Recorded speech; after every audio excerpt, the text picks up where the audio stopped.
La niña oyó a los guardias hablar en chino y advirtió al magnate que no subiera al coche. No olvides comentar desde qué país nos estás viendo. La tarde caía con la frialdad de los ventanales de vidrio del edificio corporativo, cuando el poderoso empresario, recién salido de una reunión que definiría millones, fue detenido por una voz pequeña pero firme. Frente a él, una niña de no más de 7 años lo miraba con una seriedad desconcertante. «Dijeron que tu auto explotará», susurró en un español claro, con los ojos clavados en los suyos. El hombre frunció el ceño, inclinado hacia ella con incredulidad. Detrás, 4 de sus guardias personales conversaban en voz baja, aparentemente relajados, pero la niña insistía con una convicción que erizaba la piel. «¿Qué dijiste?», preguntó el magnate, tratando de disimular su sorpresa. La niña apretó sus pequeños puños y repitió, esta vez con firmeza. «Yo los escuché. Hablaban en chino. Dijeron que tu coche va a explotar cuando lo enciendas».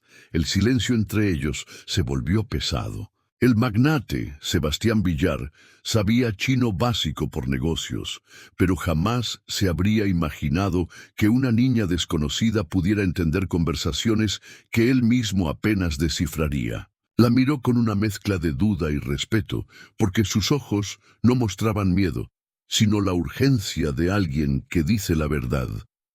«¿Cómo sabes chino?», preguntó él, bajando un poco la voz.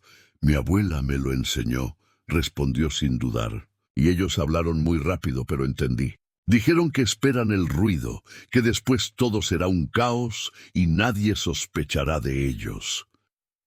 Villar volteó disimuladamente hacia los guardias, que ahora parecían vigilar la puerta principal. Su pecho se tensó. Cada fibra de su instinto de negociante, acostumbrado a traiciones, le gritaba que no podía ignorar las palabras de esa niña. «¿Sabes lo que estás diciendo?». «Sí», ella lo miró fija sin parpadear. «No subas a ese coche». El aire alrededor se tornó más pesado. Villar tragó saliva intentando mantener la compostura. Llevaba años rodeado de seguridad privada, hombres que juraban protegerlo. Pero esa advertencia lo descolocaba como nunca. Dio un paso atrás y con voz firme llamó a uno de sus asistentes de confianza. «Tráeme a Márquez». «Solo a él, ahora». El asistente se alejó rápido. Villar evitó mirar a los guardias directamente, pero sentía sus ojos encima, como si supieran que algo se había filtrado. Se inclinó de nuevo hacia la niña. «Escúchame bien. Si lo que dices es cierto, estás en grave peligro. Ellos no permitirán que alguien los descubra». La niña apretó los labios. «No me importa. Mi abuela siempre me dijo que si podía ayudar a alguien a no morir, debía hablar». Esas palabras lo atravesaron más que cualquier consejo de sus asesores financieros. En ese instante, Sebastián sintió que el peso de su fortuna, de sus negocios y de sus trajes costosos se desmoronaba ante la simple valentía de una niña. El asistente regresó con Márquez, el único hombre en quien Villar confiaba ciegamente. Le habló en voz baja, sin apartar los ojos de los guardias. «Revisa el coche ahora, pero hazlo como si fuera rutina».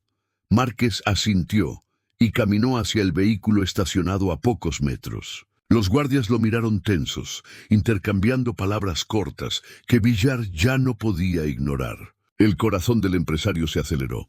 Algo estaba por estallar, literal o figurativamente. La niña se aferró a su saco y, por primera vez en muchos años, aquel hombre acostumbrado a dominar salas enteras, a doblegar rivales en negociaciones despiadadas, sintió miedo real.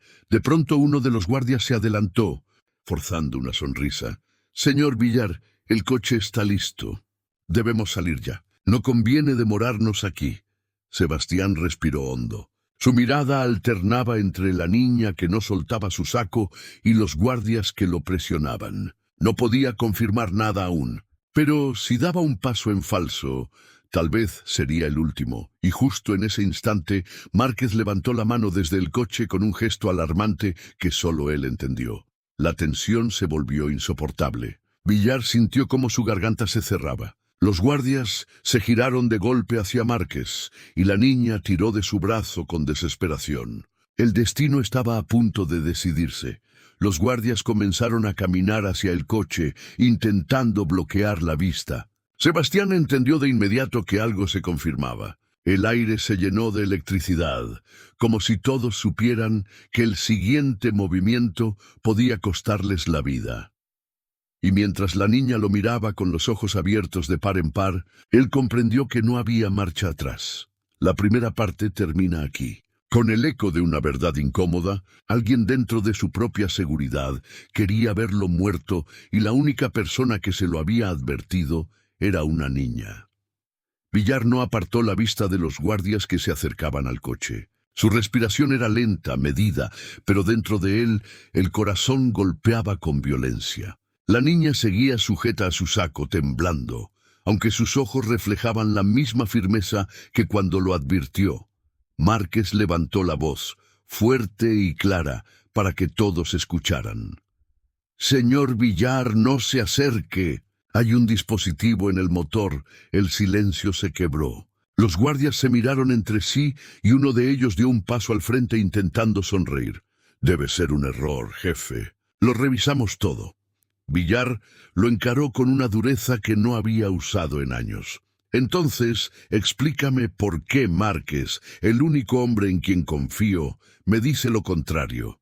La tensión era insoportable. La niña respiraba agitada y, en ese instante, Sebastián comprendió que esa pequeña le había salvado la vida. Sus propios guardias habían planeado su final. De pronto, uno de ellos intentó moverse hacia la chaqueta, pero Villar levantó la mano. «Ni lo intentes. Aquí termina su juego». Alrededor, la seguridad del edificio ya empezaba a notar la extraña situación. Varias miradas se posaron en el grupo. Los traidores entendieron que habían perdido el control. Uno de ellos murmuró en chino con rabia contenida. Todo estaba calculado. La niña, sin dudar, tradujo en voz alta. «Dice que no importa, que tarde o temprano alguien te alcanzará». Villar la miró con una mezcla de asombro y respeto. Esa niña se había convertido en su única aliada en medio de la traición. «Tal vez», respondió él en voz firme para que todos escucharan, «pero no será hoy».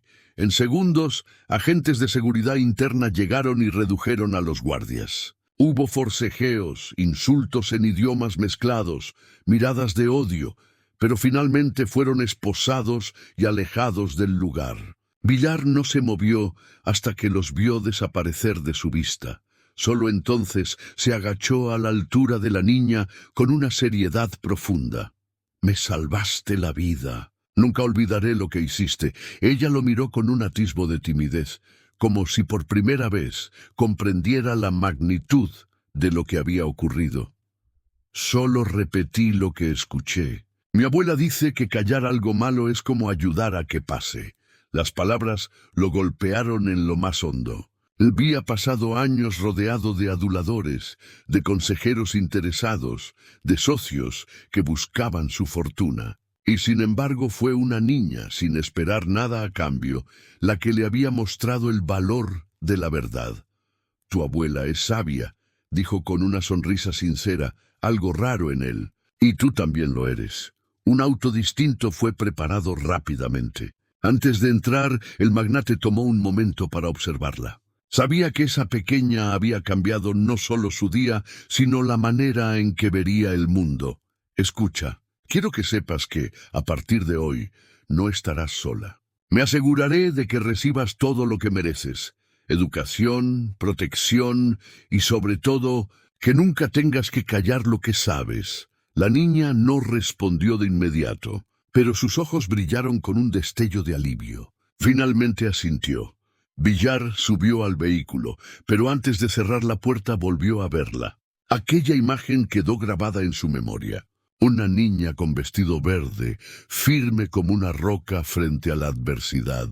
Mientras el auto avanzaba, reflexionó en silencio. Su riqueza, sus empresas, sus contactos, todo podía desaparecer en segundos si no aprendía a reconocer la verdad.